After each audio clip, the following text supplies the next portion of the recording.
Well, hello everyone. This is Tom Marshall with an update on the markets and valuations. This is March 6th, 2019.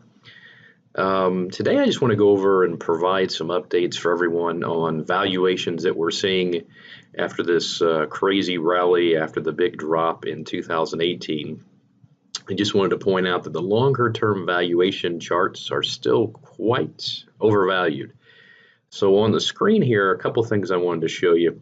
This is a chart of U.S. equity household holdings. And so this is the percentage of stock that American households own for any given year. And as you'll notice down here in the lower left-hand side, we start off at 1951. This is actually as of a couple of weeks ago. But the gray line on this chart is the percentage of American household wealth allocated to the stock market. So just stocks, not bonds, not real estate. And then the orange line is the subsequent 10-year return if you buy and hold for 10 years at those levels. And the first thing you'll notice is that the correlations aren't perfect, but they're pretty close. They're pretty tight. And the left-hand axis over here is the percentage of American household wealth allocated to the stock market, and then the right-hand axis is the percentage return compounded over the next 10 years at those levels. So what's it telling us today?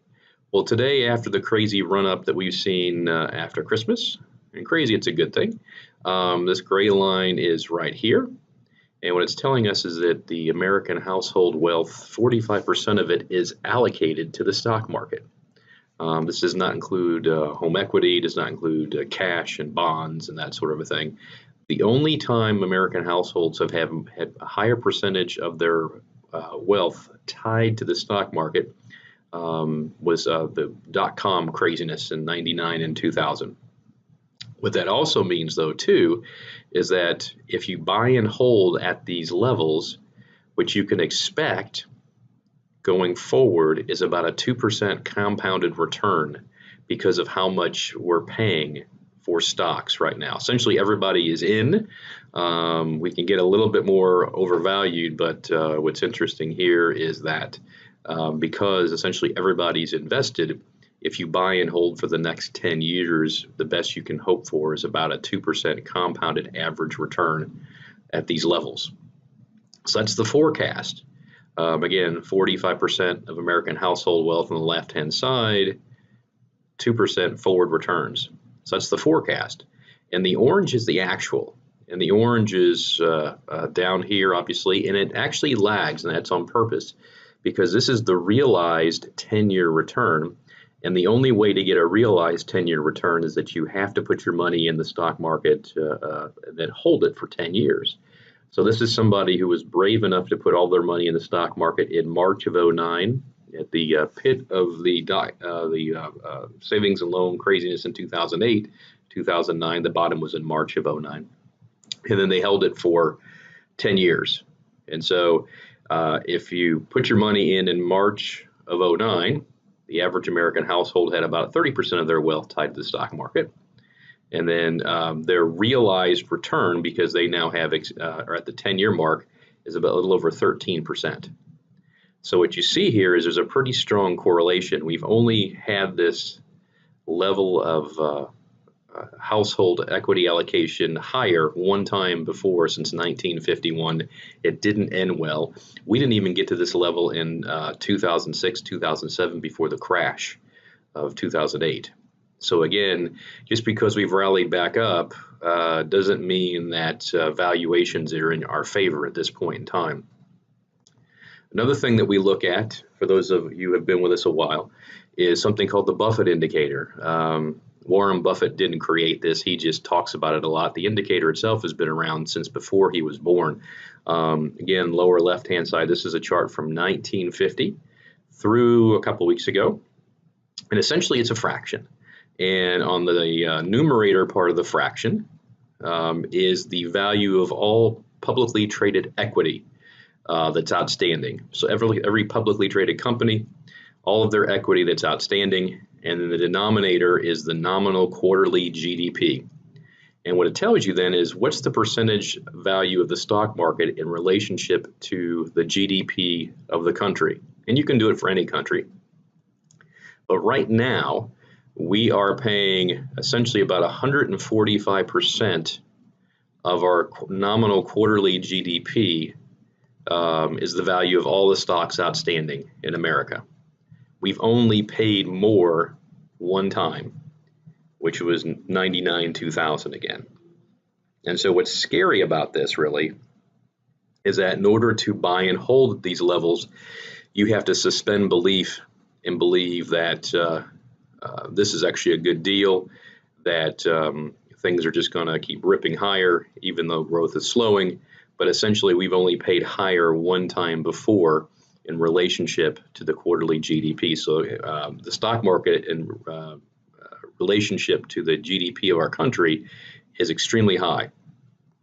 But what you can do with this then is you can actually get a forward 10-year return, just like we did with the first slide, and calculate what you could expect to earn if you buy and hold at these levels. So again, this is the Buffett yardstick market cap to GDP.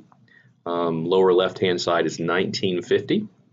Lower right-hand side, this is actually as of Friday, March 1st. And so what we have here then is the orange is the forecast, the blue is the actual. Again, a pretty tight correlation. There's an 84% negative correlation between the Buffett yardstick and the 10-year forward return. Again, the price you pay determines your rate of return. And so right now, if you buy and hold today in the stock market, your expected return is below zero for 10 years. This is a 10-year buy and hold at these levels. The only time we've actually been below zero before was this past summer, and then 99-2000 right here. So this is the forecast. And then that's the orange line, and the blue line, which always lags 10 years because you have to buy and hold it for 10 years, and after 10 years you realize the rate of return at that level. Right now, the buy and hold from 10 years ago, so you put your money in March-ish of 2009, it's now March of 2019, and you've realized about a 15% return compounded since that time period. So what will happen is over the next 10 years, this blue line will start to drift down to the right, and then the orange typically will move off over here. There's always that 10-year gap because you have to wait 10 years to realize your rate of return.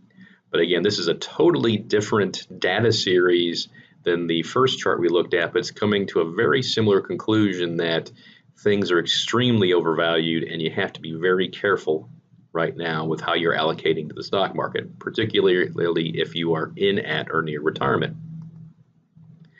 This is another chart we look at. This is the Shiller PE ratio.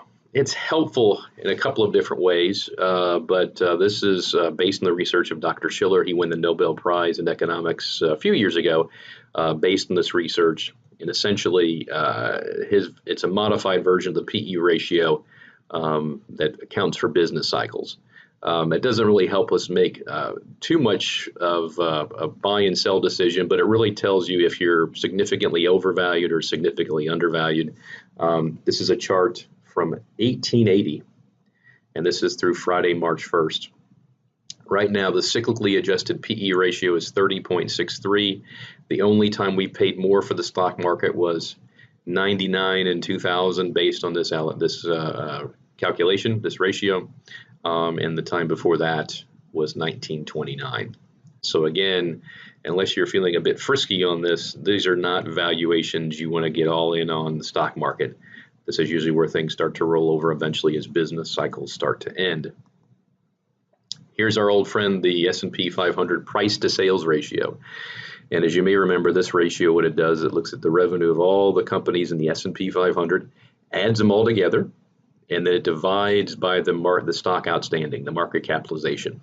And what it does is it gives you a value. And the value is the cost to buy $1 of revenue in the S&P 500. So this chart starts in 2001. This is actually as of Friday, March 1st.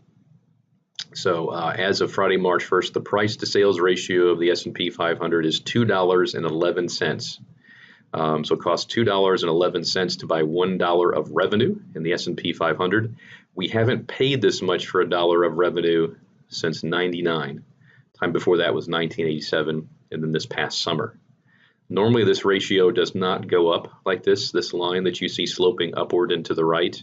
What that means is essentially is that revenue is up 5%, but people are willing to pay 10% more, 15% more, type of a thing. It's a function of the Federal Reserve lowering interest rates to zero and people being forced in the stock market looking for yield. Normally, this ratio should be flat. From 2003 till 2017, that was a bull market. This ratio is essentially flat during that time period. It means that revenue was up 5% more. People are willing to pay 5% more for it. So we have a bit of an anomaly here that doesn't happen except usually very close to market tops. Anything over $2 to buy $1 of revenue in my time when I first got started was considered extremely overvalued and time to be wary going back. And then historically, the last time we were at that price to sales ratio was 1999. And then this is a chart here. As you can see, it's a 15-year chart of the next years afterwards. 99 is a good year, obviously. And then we had a few bad years, and then a bunch of good years, and then a bad year, and then a bunch of good years. Now, what you'll notice is there's only 4 bad years out of 15, 11 good years.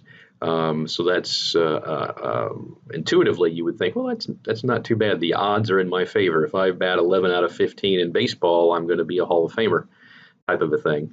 Unfortunately, the bad years are so bad that you spend most of your time digging out of the holes and buying at the tops, that your average annual return, that's a compounded average return, over the 15-year period is only 3.25. And so the key thing to remember is that business cycles end, and when they end, you have serious corrections that kind of adjust the markets as we go forward. This is our old friend Bill Hester. Some of you have seen this chart before. Bill writes for a variety of publications, but he asked a very important question a couple of, well, not too long ago. And he posted the chart, and the question was, when before in the past has the S&P 500 made new all-time highs, which it did in September, and the Fed has raised interest rates at least 2 times in a row? Now, the Fed has raised interest rates 10 times in a row. The only thing that would undo this is if they actually lowered the interest rates. But if you'll notice, since 1965, we've only had 8 occurrences where interest rates have gone up 2 times in a row and we're all new all-time highs. These are the little black ticks on the chart. But every time, except for one, we've had all sorts of pain and suffering in the not too distant future. And unfortunately, because of the valuations we're at right now, what happened between September and Christmas doesn't fix this. And so just another way to look at valuations. But the key thing is that when you're at new all-time highs and the Federal Reserve has raised interest rates, historically, every time it's been a bad thing except for once. And the one time it wasn't was the middle of the 90s. Valuations were much lower, and we had a technology supercycle benefiting the entire economy, which we don't have today. And then some of you have seen this. We've talked about this, the toilet paper indicator. This is the first indication that portfolio managers are voting with their pocketbooks. And so what the toilet paper indicator does is it looks at Procter & Gamble over here, old P&G, and then compare that to an index, an ETF called XLY, which is consumer discretionary. As you know, Procter & Gamble makes toilet paper and soap, and you're going to buy toilet paper and soap whether we're in a recession or not. And Procter & Gamble doesn't grow that much, because realistically, how much toilet paper do you actually need? So in a bull market, Procter & Gamble almost always is going to lag significantly the growth companies. And the growth would be consumer discretionaries. That is XLY, that ticker. And that's an index of a bunch of companies that are tied to consumer discretionary spending. Automobiles, clothing, restaurants, that sort of a thing. That's what you want. So Procter & Gamble is a need. XLY is a want. And so we're comparing needs versus wants. And so what causes a warning sign is anytime Procter & Gamble outperforms the consumer discretionary index by at least 20% on a 3-month basis looking back. And they look at this every month. And so what happens is then, if you look at this table, in the last 30 years, we've only had a couple of occurrences where Procter & Gamble has outperformed XLY by at least 20% during the previous 3 months. So first time is September of '99. Early warning indication Procter & Gamble outperforms. And then September, October, November of 2000, then August, September, October of 2001, and then September of 2002. So this whole from 6 down to 13, this is that whole time period where we had losing years 3 years in a row. And so what's interesting about this is that essentially the portfolio managers who their careers are on the line if they get it wrong or they underperform are essentially saying that they are would be more comfortable owning toilet paper than they would consumer discretionary type of things. And so they feel safer owning things that people people need as opposed to what they want. And so typically you see this behavior during times when the market is topping out because the portfolio managers are shifting. They're buying a lot of Procter & Gamble type of things and they're selling a lot of the growth things to protect their portfolios. They have to be invested at all times, so they're buying the things that are more defensive at that time. And so this is the first indication that people whose careers are on the line, if they get it wrong, are willing to bet their careers that things are starting to slow down. So from 6 through 13, this whole time period from 2000 essentially through 2003, 2002, that was that big correction. They were heavy into toilet paper or Procter & Gamble. But then interestingly, this indicator just stops. It doesn't happen again for 5 years. And then it happens again in September of 07, November of 07, October of 08, November of 08. So this is at the heart of the Great Recession. In 2007, 2008, early indicators showing that the portfolio managers are very wary of the market and they would rather own toilet paper as opposed to growth companies. And then, interestingly enough, we don't see this indicator happening or flagging again for 10 years. So the last time we saw this happen was November of 08, and then the next time we see it happen is November of 18. Where Procter & Gamble outperformed the index XLY by at least 20% during a 3-month look back. And if you'll notice, then you look over here to the middle of this chart, there's a lot of red going on. And usually it means we are beginning to slow down. Portfolio managers are starting to have issues, and you'll see maximum down draw here within this whole process. Pretty steep declines. The average decline from November would be down about 27% type of a thing. And so what warns us about this indicator, the toilet paper indicator, is that for the first time, we're seeing valuations matter to portfolio managers, and they are essentially buying the things that are defensive and then getting out of more of the growth things. Now, I know we've had a tremendous rally since the beginning of the year, but what is interesting is that old Procter & Gamble just hit all-time highs last week. And so even though we've rallied and the portfolio managers are buying some of the things, they're not selling their toilet paper. And so this indicator is still in effect because Procter & Gamble had new 52-week highs new all-time highs last week. So there is still an issue with that going on. And then we have this chart. It's a little blurry, but this is the result of a client who came in a couple weeks ago and said, hey, I want to put all my money in the stock market. Let's make that happen because the unemployment rate's below 5%. And obviously, we're always going to do what a client wants. But I said, let's do some research first before we make that decision, because maybe unemployment is not the best indicator of what we should be doing. So we found this chart. This is actually from one of the Federal Reserve districts. They put it out. And so this is a chart from 1990 on the left-hand side all the way over to a week or two ago, a month or so ago now on the right-hand side. The axis here is, so you have years down here, and then the other axis is total return if you buy and hold for 5 years at that time point. So if I were to buy and hold at 1995, then 5 years later, when I come back, I have a 250% total gain at that time. And it goes on there. But what's interesting is, on red on this chart is whenever unemployment is below 5%. So you see unemployment below 5% here, you see unemployment below 5% here, and then it just started here recently. So what's interesting though is that just about every point in the red, if you buy and hold when unemployment is below 5%, you essentially have a flat rate of return for 5 years. So this is 2000. On that time period, that was the topping of the business cycle then. And then we had 2006, 2007 right here. So if you buy and hold when unemployment is below 5%, your expected return, the best you can probably hope for, total return is about a 10 to 15% total return over the next 5 years based on prior history. Well, maybe a little bit higher than that. Point being is that low unemployment is associated with being at the end of a business cycle.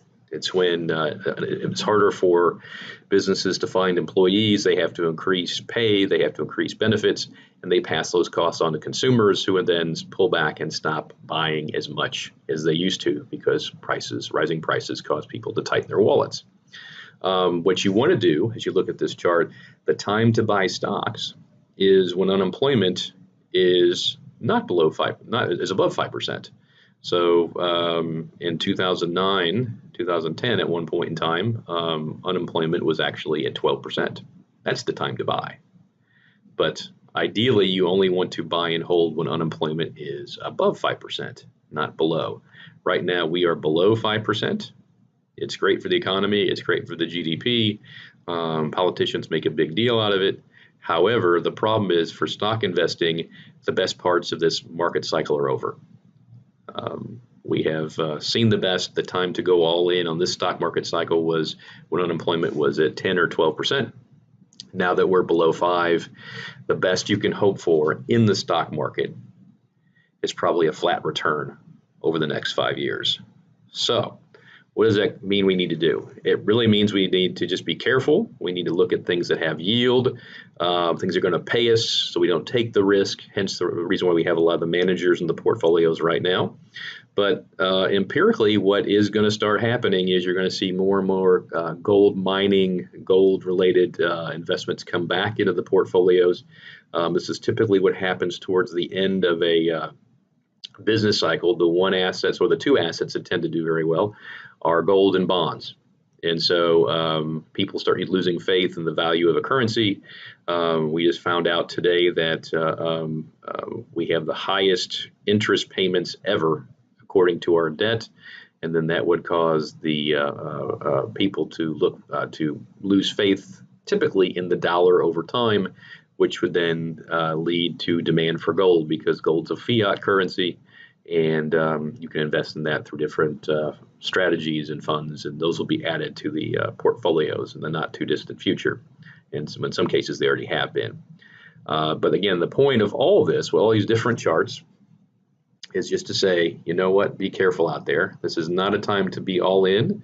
There's a lot of stuff going on, and there's a lot of indicators from percentage of household wealth allocated to the stock market. We're all in.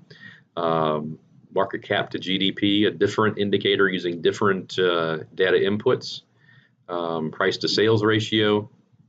All of these different indicators are using different data inputs, but they're all coming back to the same thing that says essentially prepare for a flat to slightly negative return if you buy and hold over the next 5 to 10 years in the stock market. And any corrections that we have should be quite severe going forward because of these valuations. And so luckily our portfolio managers are aware of these. They're doing what they can to mitigate this, and that's why you see a lot of yield in the portfolio right now where things are paying 5% plus in the different bonds and things like that, because we're going to have problems going forward if this thing starts spiraling out of control. But I just wanted to share that with you today. Again, this is Tom Marshall.